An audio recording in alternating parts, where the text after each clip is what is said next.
नमस्कार। अपना प्रदेश उत्तर प्रदेश उत्तराखंड देख रहे हैं आप। मैं हूं आपके साथ पूजा मोहन पांडे। बुलेटिन की शुरुआत करते हुए सबसे पहले आपको बताएं, यूपी चुनाव में बीजेपी की बम्पर जीत के बाद प्रधानमंत्री नरेंद्र मोदी आज पहली बार वाराणसी पहुंचे थे, जहां सीएम योगी और राज्यपाल आनंदीबेन पटेल ने पीएम मोदी का स्वागत किया। तो वहीं यूपी चुनाव में बीजेपी की जीत के बाद पहली बार यूपी दौरे पर पीएम मोदी ने वाराणसी को 1774 करोड़ की सौगात दी है। अपने दौरे के दौरान पीएम ने कुल 43 परियोजनाओं का लोकार्पण और शिलान्यास किया। पीएम मोदी के सबसे पहले एलटी कॉलेज में सिगरा स्थित अंतर्राष्ट्रीय सहयोग और सम्मेलन केंद्र रुद्राक्ष पहुंचे हुए थे, जहां उन्होंने 3 दिवसीय अखिल भारतीय शिक्षा समागम का उद्घाटन किया। साथ ही प्रधानमंत्री ने अक्षय पात्र मध्याह्न भोजन रसोई का उद्घाटन किया है। इस रसोई में 1 लाख विद्यार्थियों के लिए भोजन तैयार करने की क्षमता है। उन्होंने डॉक्टर संपूर्णानंद स्टेडियम में 30 योजनाओं का लोकार्पण और शिलान्यास किया है। संपूर्णानंद स्टेडियम में पीएम मोदी ने एक जनसभा को संबोधित किया। पीएम मोदी ने कहा, दिव्य भव्य नव्य काशी में 8 सालों से विकास का जो उत्सव चल रहा है, उसे एक बार फिर से गति दे रहे हैं।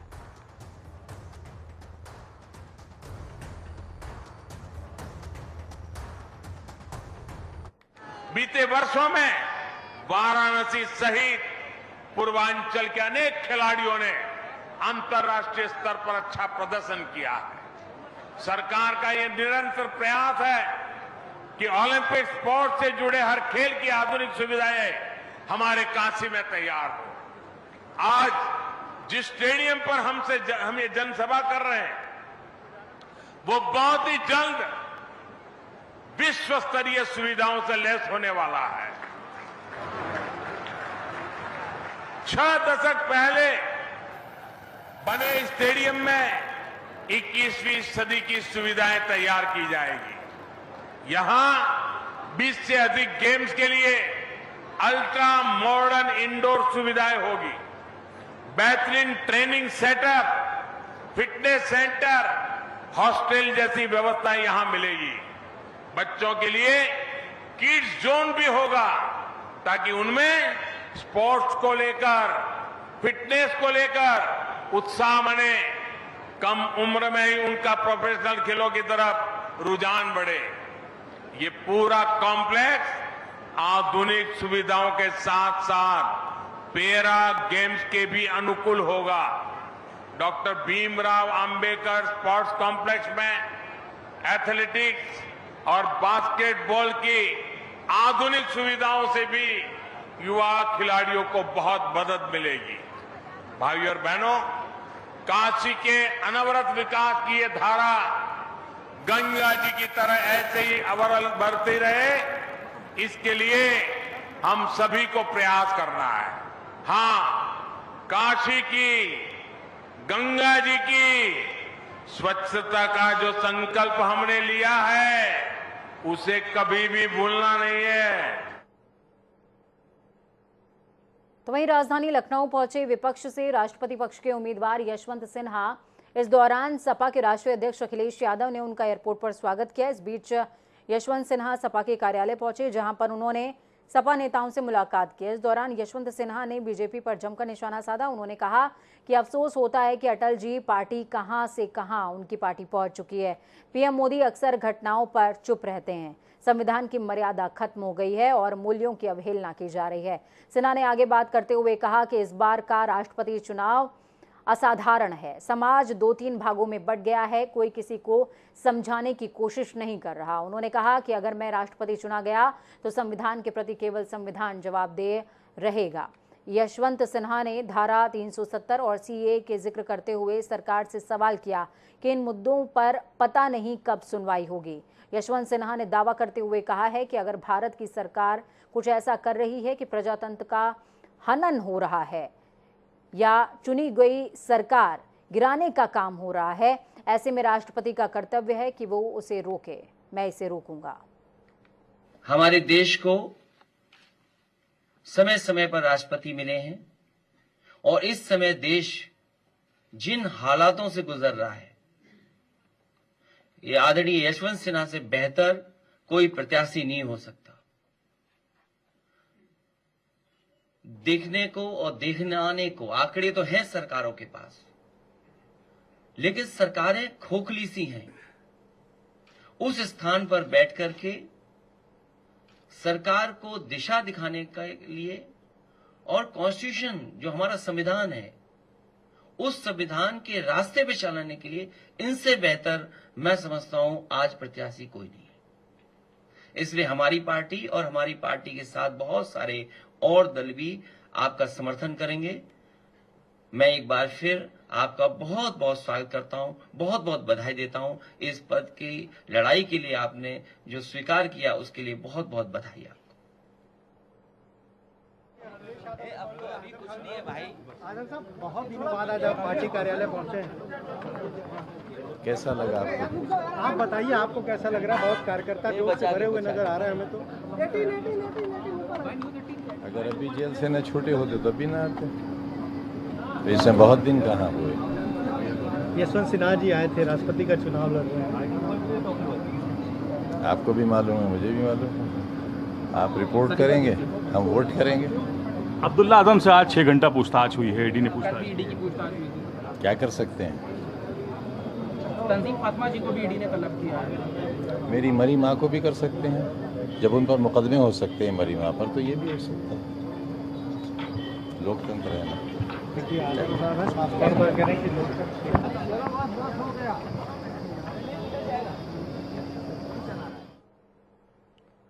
तो वहीं यूपी के स्वास्थ्य मंत्री और डिप्टी सीएम ब्रजेश पाठक बाराबंकी पहुंचे। इस दौरान उन्होंने बाराबंकी की सीएचसी हैदरगढ़ में औचक निरीक्षण भी किया। निरीक्षण के दौरान अव्यवस्थाओं को देखकर डिप्टी सीएम ने सीएमओ बाराबंकी को फोन किया और कहा कि आपने तो सीएचसी का बैंड बजा दिया। सीएचसी में ओटी का दरवाजा सालों से बंद होने पर डिप्टी सीएम काफी नाराज हुए। अटेंडेंस रजिस्टर देखकर ब्रजेश पाठक ने सभी कर्मचारियों के बारे में जानकारी भी हासिल की है।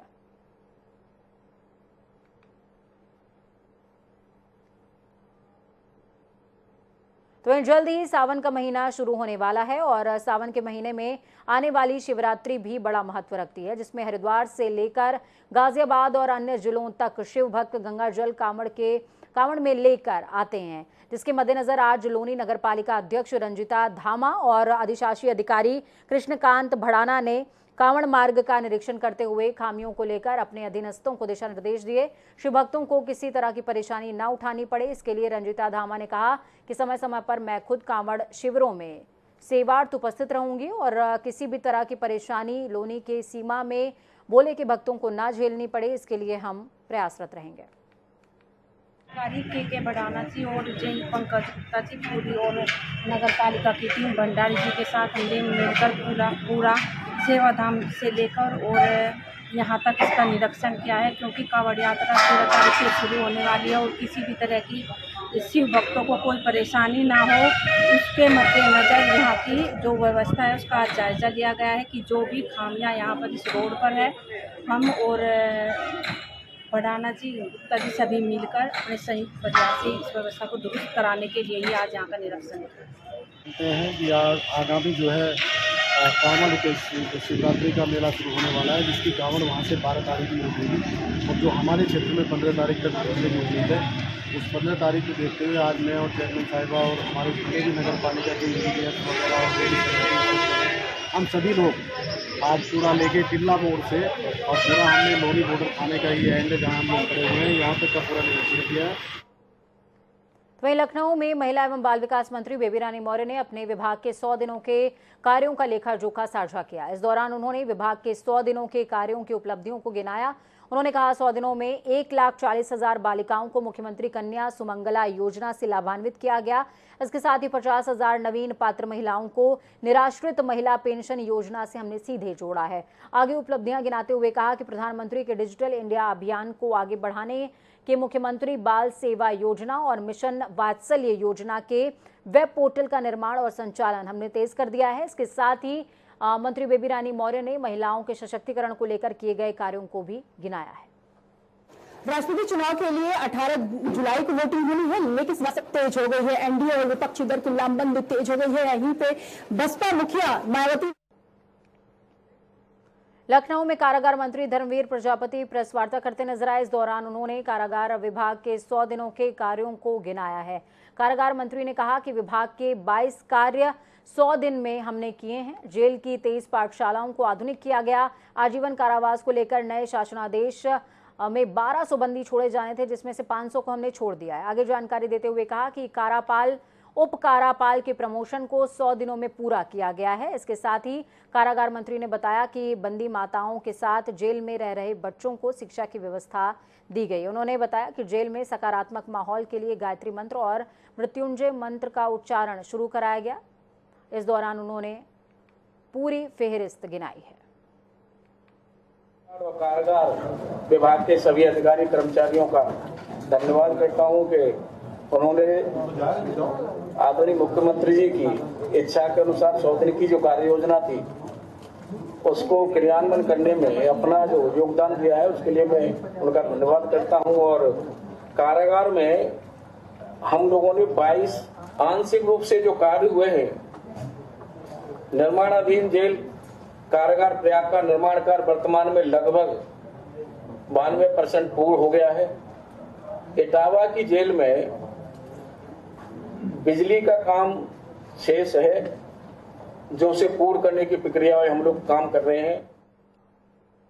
काली मां विवाद के बाद फिल्म डायरेक्टर लीना मणिमैकलाई ने एक बार फिर से विवादित ट्वीट किया। लीना के इस ट्वीट में भगवान शिव और मां पार्वती का धूम्रपान करते दिखाया गया है। लीना के ट्वीट पर लोग उन्हें लगातार घेरते नजर आ रहे हैं। लीना ने गुरुवार सुबह 7:15 पर ट्वीट करते हुए एक फोटो शेयर की। इस ट्वीट पर उन्होंने लिखा, कहीं और वहीं। इस ट्वीट में जिस फोटो को लीना ने शेयर किया है उसमें भगवान शिव और मां पार्वती का रोल प्ले करने वाले 2 व्यक्ति सिगरेट पीते नजर आ रहे हैं। लीना के इस ट्वीट पर आम जनता से लेकर राजनेताओं में गुस्सा है। बीजेपी नेता शहजाद पूनावाला ने लीना के इस ट्वीट पर अपना गुस्सा जाहिर करते हुए कहा कि ये रचनात्मक अभिव्यक्ति के बारे में नहीं है, बल्कि ये जानबूझकर उकसावे का मामला है। उन्होंने आगे लिखा, हिंदुओं को गाली देना, धर्मनिरपेक्षता, हिंदू आस्था का अपमान, उदारवाद। बता दें, लीना मणिमैकलाई वही व्यक्ति हैं जिन्होंने काली विवाद को जन्म दिया है। लीना ने फिल्म काली का पोस्टर ट्वीट किया था। इस ट्वीट में मां काली सिगरेट पीते हुए नजर आ रही थी। लीना के इस ट्वीट पर विवाद को बढ़ते हुए देखा जा रहा है। प्रोड्यूसर डायरेक्टर ने लीना के इस पोस्टर को फिलहाल हटा दिया है। मुख्यमंत्री पुष्कर सिंह धामी ने राजधानी देहरादून के एक निजी होटल में 7 जुलाई से 9 जुलाई तक चलने वाली 3 दिवसीय राइज इन उत्तराखंड एग्जीबिशन का उद्घाटन किया। इस प्रदर्शनी कार्यक्रम में सीएम पुष्कर सिंह धामी के अलावा राज्यसभा सांसद नरेश बंसल, केंद्रीय मंत्री रामदास अठावले ने भी शिरकत करी है। साथ ही तमाम स्कूली छात्र छात्राओं ने भी हिस्सा लिया। आपको बता दें कि 3 दिवसीय राइज इन उत्तराखंड एग्जीबिशन उद्घाटन समारोह के बाद मीडिया से मुखातिब होते हुए मुख्यमंत्री पुष्कर सिंह धामी ने कहा कि राइज इन उत्तराखंड जैसी शानदार प्रदर्शनी में उत्तराखंड और भारत सरकार के 34 अलग अलग विभागों ने प्रतिभाग किया है। इस तरह के आयोजनों से उत्साहवर्धन होता है। हरिद्वार के जिलाधिकारी विनय शंकर पांडे ने आगामी कांवड़ मेला 2022 की तैयारियों के दृष्टिगत कांवड़ पट्टी, इन तमाम चीजों पर चल रहे कार्यों का औचक निरीक्षण किया। जिलाधिकारी विनय शंकर पांडे सबसे पहले शंकराचार्य चौक स्थित कांवड़ पट्टी के प्रमुख प्रवेश मार्ग पहुंचे, जहां उन्होंने पूर्व में किए गए कार्यों का निरीक्षण किया है और दिशा निर्देश भी दिए।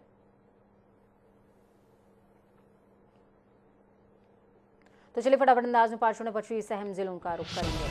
कांग्रेस मुख्यालय में प्रदेश अध्यक्ष करण माहरा की अध्यक्षता में सर्वदलीय बैठक का हुआ आयोजन, जिसमें कई नेता रहे मौजूद। आगरा में राजेश्वर मंदिर मेला कमेटी का ऐलान, कहा काम नहीं हुए तो 11 जुलाई को लगाया जाएगा जाम। 18 जुलाई को प्रस्तावित है राजेश्वर मंदिर का मेला। कांवड़ मेला बैठक लेने आ रहे मुख्यमंत्री से पहले डीएम ने किया कांवड़ मेला क्षेत्र का निरीक्षण, क्षेत्र की साफ सफाई, तमाम व्यवस्थाओं का लिया जायजा। वाराणसी में लेडी दबंग का वीडियो वायरल, लड़की और गार्ड में हुई जमकर धुनाई, सूचना पर पहुंची पुलिस मामले की तफ्तीश में जुटी। हरदोई में बाढ़ से पूर्व तैयारी तेज, सवायजपुर तहसील में अधिकारियों की देखरेख में हुआ मेगा मॉक ड्रिल, नदी में लापता होने पर उसे खोजने का किया गया प्रदर्शन। ललितपुर में लव जिहाद का मामला आया सामने, 2 समुदाय के बीच में हुए विवाद के मौके पर पहुंची पुलिस शांत करवाने में जुटी। आजादी के अमृत महोत्सव पर आज 3 दिवसीय एक निजी होटल में the rising Uttarakhand Mela mega प्रदर्शनी हुई शुरुआत, जिसका उद्देश्य प्रदेश के युवाओं तक केंद्र सरकार की सभी योजनाओं को पहुंचाना है। जौहर यूनिवर्सिटी में फंडिंग और मनी लॉन्ड्रिंग के आरोप में प्रवर्तन निदेशालय लगातार आजम खान और उनके परिजनों को से कर रहा है पूछताछ। अब्दुल्ला आजम से एक बार फिर हुई पूछताछ। आगरा में 3 अधिवक्ताओं की गिरफ्तारी के बाद अधिवक्ता समाज में भारी आक्रोश देखने को मिला। दीवानी परिसर में अधिवक्ताओं ने पुलिस के खिलाफ किया विरोध प्रदर्शन। हमीरपुर में निर्माणाधीन बुंदेलखंड एक्सप्रेसवे पर हाईवे अथॉरिटी का वाहन बैरिगेटिंग तोड़ खाई में गिरा। 4 पुलिस सुरक्षाकर्मी हुए गंभीर तौर पर घायल। बिजनौर में दिन दहाड़े एक युवक का किया गया अपहरण। कार में सवार थे अपहरणकर्ता। पुलिस ने अपहरणकर्ताओं को पकड़ने के लिए टीम को गठित किया। गोंडा में पेशी पर ले जा रहे हत्यारोपित फरार। हत्यारोपी के फरार होने पर मचा हड़कंप। जिला कारागार से पेशी पर न्यायालय ले जा रही थी पुलिस। लखनऊ में मुस्लिम महिलाओं ने करी शिकायत। सारे रास्ते बेचकर मकान बनवा दिए गए हैं। आखिरी प्लॉट पर भी चल रहा है निर्माण। वक्फ मंत्री के अवैध कब्जों के बयान के बाद महिलाओं ने उठाई अपने हक की आवाज। हरदोई में एक युवक ने पत्नी को पीटकर उतारा मौत के घाट। सूचना मिलने से पहुंची पुलिस ने आरोपी पति को किया गिरफ्तार। मामले की जांच में जुटी पुलिस। हरिद्वार में कांवड़ मेले की तैयारी में जुटा प्रशासन। नगर निगम ने रोड़ी बेलवाला मैदान से हटाई अस्थायी दुकानें। कांवड़ मेले में रहेंगी भारी सुरक्षा व्यवस्था। मथुरा के गोवर्धन में मुड़िया पूर्णिमा मेले में श्रद्धालुओं की सुरक्षा के लिए एसएसपी ने तैयार किया मजबूत घेरा। बैठक में पुलिसकर्मियों को ड्यूटी के दौरान अच्छा बर्ताव करने के दिए गए दिशा निर्देश। आगरा में एक युवक ने फांसी लगाकर करी खुदकुशी। मामले की छानबीन में जुटी पुलिस। थाना सिकंदरा के नीरव निकुंज फेज 2 का है मामला। आगरा के मेहर टॉकीज में गार्डों ने नाबालिगों को दौड़ा कर पीटा। मौके पर पहुंची पुलिस मामले की तफ्तीश में जुटी। संत कबीर नगर में चोरी करने वाले 2 शातिर चोरों को पुलिस ने किया गिरफ्तार। पुलिस ने चोर से जेवरात, कार, 1 लाख नकदी करीब बरामद। बदायूं में साइकिल चुराकर भाग रहे युवक को टेम्पो ने मारी टक्कर। हादसे में युवक के सर पर आई गंभीर चोटें। युवक को इलाज के लिए अस्पताल में कराया गया भर्ती। लखीमपुर में बस और ट्रैक्टर ट्रॉली की भिड़ंत। अनियंत्रित होकर प्लाई फैक्ट्री में जा घुसी बस। हादसे में कई लोग हुए घायल। अलीगढ़ में अवैध खनन माफियाओं के बड़े हौसले।